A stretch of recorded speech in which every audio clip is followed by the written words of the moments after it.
যে ওনার army chief হওয়ার কথা ছিল, he was the senior most major at that time, but চরম বৈষম্যের শিকার হয়েছে শহীদ রাষ্ট্রপতি জিয়াউর রহমান। প্রথমে এই স্বাধীন বাংলাদেশে স্বাধীনতার ঘোষণা দেওয়া মানুষটি ওনার প্রতি বৈষম্যমূলক আচরণ করেন। তারপরেও উনি কত সুশৃঙ্খল মানুষ, কোনো প্রতিবাদ করেন নাই। উনি ওনার ডিসিপ্লিন ফোর্সের যে আলোচনা বা ব্যবহার, প্রফেশনালিজম ধরে রেখেছেন। ঠিক কি ঘটল?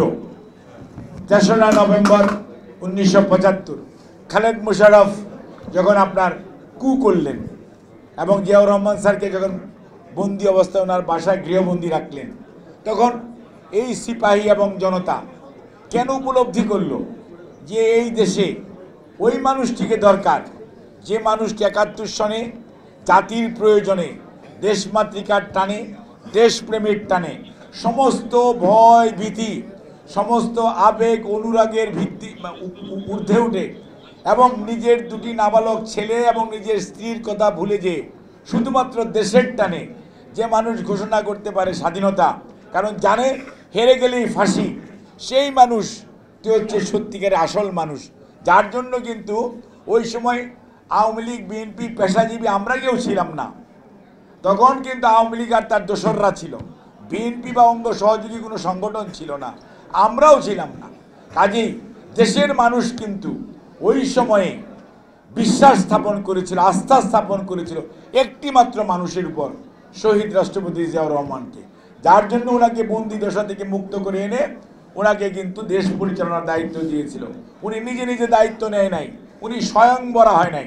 ওনাকে দেশের সিপাহী জনতা, আবাল বৃদ্ধ বনিতা সবাই তাকে দায়িত্বে বসিয়েছিল এবং উনি পরবর্তীতে এই তলাহীন ঝুড়িকে কিভাবে তলা লাগানো যাবে, একটি দিগ্ভ্রান্ত জাতিকে কিভাবে সামনের দিকে নেতৃত্ব দেওয়া যাবে, 4.5 বৎসরের ওনার শাসনামলকে বাংলাদেশকে একটি স্বয়ম্বর রাষ্ট্রে কিভাবে গড়ে তোলা যায় তার উৎকৃষ্ট উদাহরণ স্থাপন করেছেন শহীদ রাষ্ট্রপতি জিয়াউর রহমান বীরুত্তম।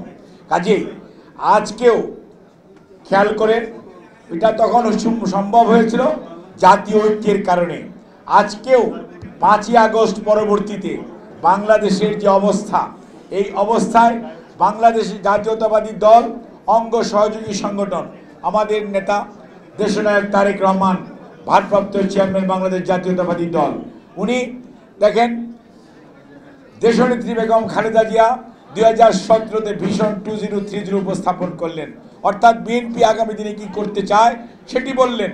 22 সনের ডিসেম্বর মাসে এই ভারপ্রাপ্ত চেয়ারম্যান উপস্থাপন করলেন 27 দফা রাষ্ট্র সংস্কারের কর্মসূচি এবং জুলাই মাস 2023 সকল বিরোধী দল অ্যাকসেপ্ট তৎকালীন স্বৈরাচার বাদে সবাই 31 দফা রাষ্ট্র সংস্কারের কর্মসূচি জাতির সামনে উপস্থাপন করলেন। অর্থাৎ বিএনপি চিন্তা করে অ্যাহেড অফ আদার পিপুল, অর্থাৎ বিএনপি হচ্ছে শহীদ জিয়া যেমন স্বাধীনতা ঘোষণা করেছেন, অনেকে ঘোষণা করতে সাহস করেন নাই, আত্মসমর্পণ করেছেন, পালিয়ে গেছেন, কিন্তু বিএনপি কিন্তু এগিয়ে গেছে। ঠিক একইভাবে বেগম খালেদা জিয়া পার্লামেন্টারি ডেমোক্রেসি এই দেশে এস্টাবলিশ করেছেন, নির্দলীয় নিরপেক্ষ সরকারের অধীন জাতীয় নির্বাচন হবে তার প্রভিশন কনস্টিটিউশনে সন্নিবেশিত করেছেন দেশনেত্রী বেগম খালেদা জিয়া। অর্থাৎ এই দেশের ভালো কিছু, এই দেশের উন্নয়ন অগ্রগতির প্রত্যেকটার পিছনেই শহীদ জিয়া, খালেদা জিয়া এবং বাংলাদেশ জাতীয়তাবাদী দল, তারই ধারাবাহিকতায় আজকে আমাদের নেতা দেশনায়ক তারেক রহমান উপস্থাপন করেছেন। আজকে অনেকেই সংস্কারের কথা বলছেন, আলহামদুলিল্লাহ, আমরা সাধুবাদ জানাই। এগুলোকে বিএনপি চিন্তা করেছে অ্যাহেড অফ ইউ পিপুল।